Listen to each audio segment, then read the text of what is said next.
A French inventor walks into a patent office. He's carrying blueprints for a device he claims will change agriculture forever. No fertilizer, no pesticides, just copper wire and the natural electrical field of the earth. His name was never taught in schools, his discovery was never mentioned in agricultural textbooks, and within a decade, the chemical fertilizer industry exploded into a billion-dollar empire. Coincidence? The patent described plants growing 3 times larger, tomatoes the size of grapefruits, corn stalks 12 feet tall, root systems doubling in density. And it wasn't magic, it was physics. But you've never heard of him. Let me show you why. Before we go further, this video won't be recommended to you again. YouTube's algorithm prefers content that sells products. We document methods that don't. If you want to find this channel later, subscribe now. Otherwise, you'll lose it in the feed. Back to 1924. His name was Georges Lakhovsky, Russian-French engineer. He studied how electrical frequencies affected living cells, and he noticed something impossible. Plants near certain metal structures grew faster, stronger, healthier, even when the soil was identical. He hypothesized that plants were electrical receivers, that they didn't just absorb nutrients chemically, they resonated with electromagnetic frequencies in the atmosphere. And if you amplified that signal, growth accelerated. So he built antennas, copper coils, simple circuits, placed them around plants, and they exploded. Other researchers replicated it. Justin Christoflo in France, Yannick Van Doorn in Belgium. Even USDA researchers in the 1940s tested electrical stimulation on crops. Results were published, patents were filed. Then, silence. The research stopped, funding dried up, and chemical fertilizers became the only acceptable method. Here's what they discovered. The Earth has a negative electrical charge. The ionosphere, 50 miles above us, has a positive charge. That creates a constant electrical field. Plants grow in that field. Their roots ground them in negative charge, their leaves reach towards positive charge. They're living antennas, biological conductors, and when you enhance that conductivity with copper, growth multiplies. 1945. World War II ends. Chemical companies that manufactured explosives need new markets. Ammonium nitrate used in bombs becomes nitrogen fertilizer. The companies rebrand. IG Farben becomes BASF. Dow Chemical expands into agriculture.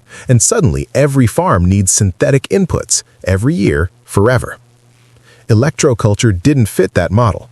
A copper antenna costs $5, lasts decades, requires no refills, no annual purchases, no dependency. So it became pseudoscience. Universities stopped teaching it, research papers were filed away, and anyone who mentioned it was dismissed as fringe. But farmers kept using it, quietly. In France, in Eastern Europe, in backyard gardens across America where people didn't care about institutional approval. They just cared about results. And the results were undeniable. Bigger plants, better yields, stronger pest resistance, for free. Modern soil science teaches you that soil is a chemical bank account. Nitrogen, phosphorus, potassium. Deposit those and plants grow. Run out and they don't. That model requires constant inputs, constant purchases. But what if soil isn't just chemistry? What if it's electrical? What if the charge matters as much as the nutrients? Plants move water against gravity. Roots pull nutrients upward through xylem tubes, sometimes 300 feet in trees. Chemistry alone doesn't explain that force, but electricity does. Negative ions in soil, positive ions in atmosphere. The plant becomes a living battery. Current flows, nutrients move, growth happens. Copper enhances that current. It's one of the best electrical conductors on Earth.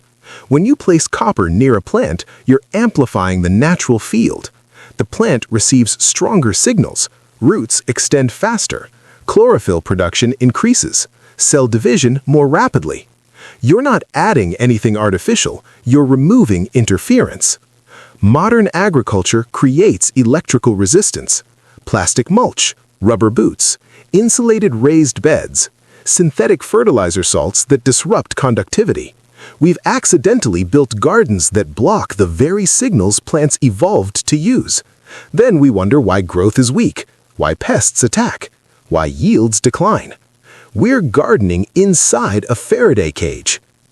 Electroculture removes that resistance. The copper antenna acts as a receiver. It pulls atmospheric charge, grounds it into soil, completes the circuit, and suddenly plants have access to the energy they've always needed but couldn't reach. It's not about adding power, it's about restoring connection.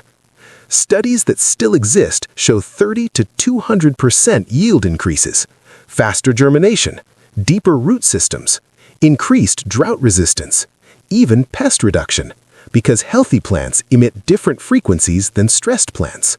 Insects avoid them. It's documented, it's repeatable, and it's been ignored for 80 years. You need copper wire, pure copper, not coated, not insulated, bare. 12 gauge or thicker works best. You can buy it at any hardware store for a few dollars, or salvage it from old electrical cables. Length doesn't matter much, 6 feet is plenty. Shape it into a coil, 5 to 7 loops. Diameter doesn't need to be precise, hand-sized works. Leave a straight section at the bottom to stick in the ground. That's your antenna. No soldering, no electronics, just bent copper wire. Push it into the soil next to your plant, 6 to 12 inches deep. The coil should sit above ground facing the sky. That's it, you're done. The copper will begin conducting immediately. No activation, no charging, just physics. For a garden bed, 1 antenna per 4 square feet is ideal. For individual plants, tomatoes, peppers, squash, 1 antenna per plant. For trees, a larger coil, 12 to 18 inches diameter, wrapped around the trunk or buried near the root zone. You'll start seeing changes within 3 weeks. Root growth accelerates first. Leaves will be darker green by week 4. Flowering and fruiting increase by week 6. Pest pressure drops noticeably by week 8. These aren't promises, these are documented observation patterns. Some people add magnets. Neodymium magnets attached to the copper can enhance the effect, North Pole facing up. But copper alone works. Don't overcomplicate it. The core principle is conductivity. Everything else is refinement. Copper oxidizes. It turns green. That's fine. The conductivity remains. Don't clean it, don't coat it. Let it age naturally. The patina doesn't interfere with function. If anything, some growers report better results after weathering.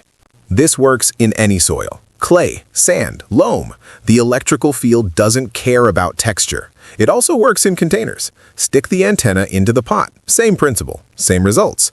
People growing indoors under lights report even faster effects because the controlled environment eliminates variables. You can combine this with compost, mulch, natural fertilizers. Electroculture doesn't replace good soil practices, it enhances them. Think of it as removing a brake. The nutrients are still important, but now the plant can actually use them efficiently. The fertilizer industry is worth over $200 billion globally. Pesticide industry, another $80 billion. Those markets depend on the belief that plants need chemical interventions. If electroculture became mainstream, demand would collapse. Not completely, but enough to hurt margins. So it stays dismissed, labeled pseudoscience, kept out of university curriculums. There's no patent protection anymore. Anyone can build a copper antenna. There's no licensing, no certification, no recurring revenue stream. It's pure knowledge transfer. One person teaches another. Free.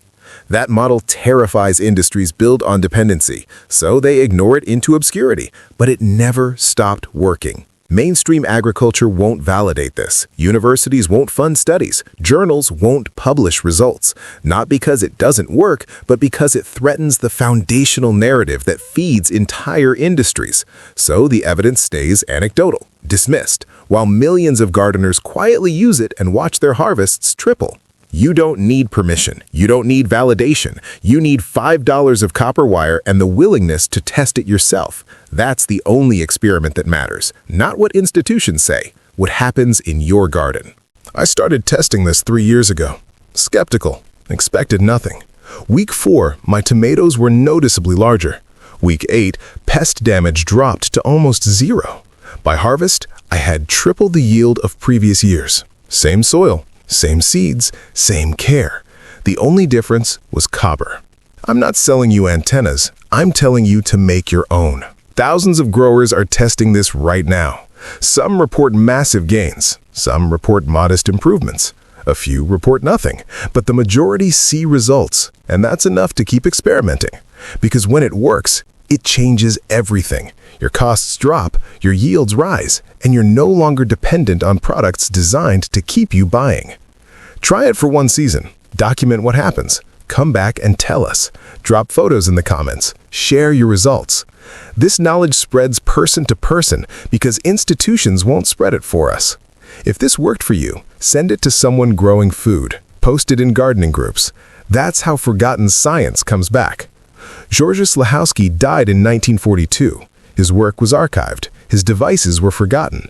But the physics still never stopped being true. Copper still conducts. The earth still generates a field. And plants still respond. You just have to give them the connection. Build an antenna. Test it. And watch what happens when you stop interfering with nature's design. The science isn't forbidden. It's just forgotten. And now you remember.